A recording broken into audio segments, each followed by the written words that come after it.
SMS-ke od Boha, veľmi dlho sme nemali, takže si pozrieme, akú SMS-ku Boh má pre nás. Čo by nám chcel povedať? Boh, vesmír, zdroj, môj milovaný, môj drahý, všemohúci Bože. Aký odkaz máš pre kolektív? Akú SMS-ku máš pre kolektív dnes, môj milovaný, drahý Boh, vesmír, zdroj, všemohúci Bože, a máme tu správu. Máme tu SMS-ku.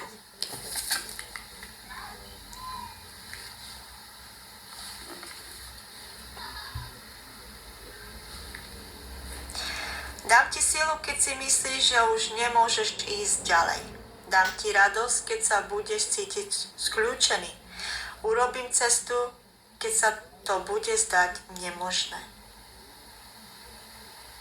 Takže niekto z vás má určité problémy. Kedy si myslí, že už sa z toho nedostane nikdy. Cítite možno slabosť, alebo cítite,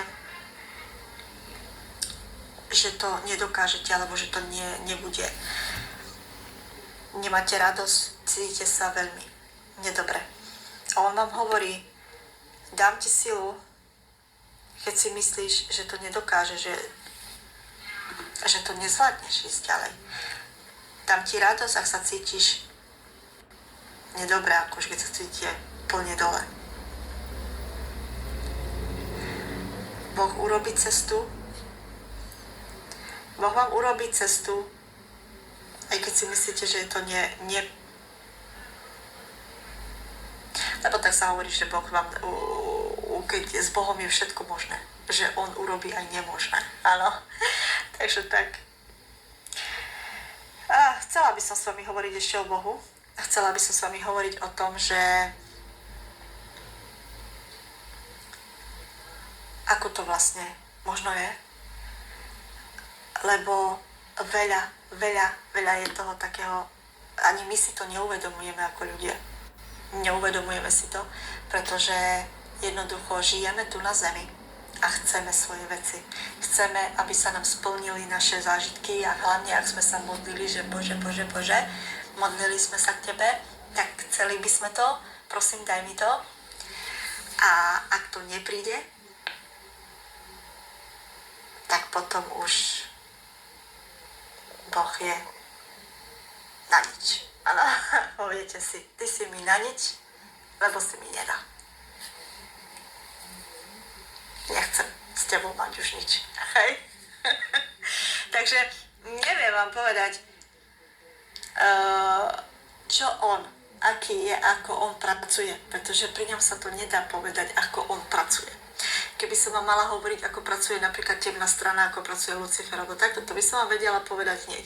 Ale čo sa týka Boha, tam je to veľmi nepredvídateľné, áno, ako on pracuje. Pretože on berie každého z nás inak.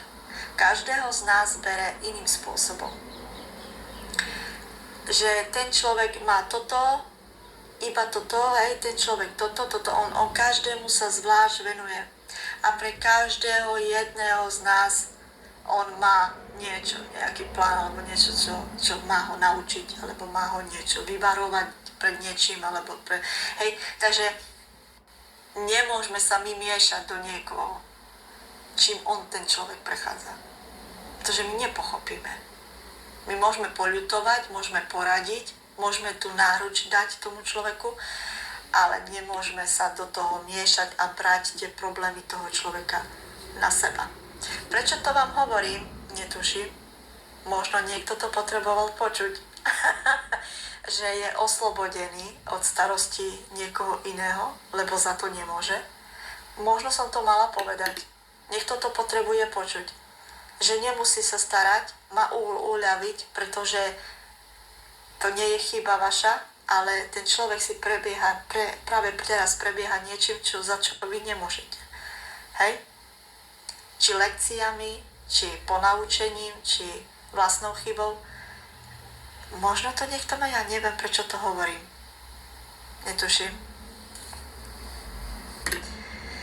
Takže takto, moji drahí, toto je SMS-ka od Boha pre vás a ja sa na vás teším pri ďalších výkladoch, ktoré som si napísala. A neviem, či by ste súhlasili. Ja dole dám vám asi také, akéby to, že čo chcete. A vy budete klikať, že o čo máte záujem výklad, aký výklad mám spraviť na čo. Alebo urobím všetky tieto a budete môcť si pozerať. Ne? Tiež dobre.